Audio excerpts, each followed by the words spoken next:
What's up, everybody? Welcome to Frankly Speaking. We were having dinner with our kids this week, as we do every day, and we brought the food, put it on the table, and called the kids down to come and eat. And so my daughter rushes to the table, and she comes down and she takes a bite of her food. And so we stopped her and said, "Hey, bless your food first, and then you eat." And then she responded by saying, "Well, I had to taste it before I said my prayer."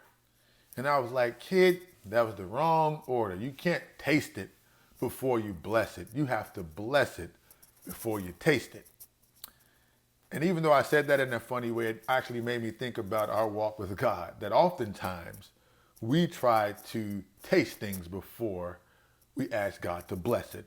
Or simply, we put ourselves in situations first before we ask God to give us guidance. And we find ourselves in some terrible situation or some bad situation or some sticky situation, and we want to ask God to get us out of it.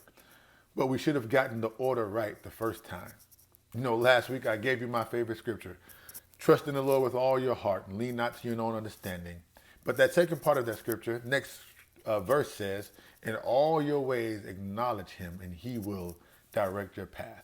We have to acknowledge God first. Acknowledge that we need God. Acknowledge that we need guidance from God so that God can direct our path. It has to go in that order. And so I want to encourage you. You may find yourself in some sticky situation asking God to get you out. I want you to next time get the order right.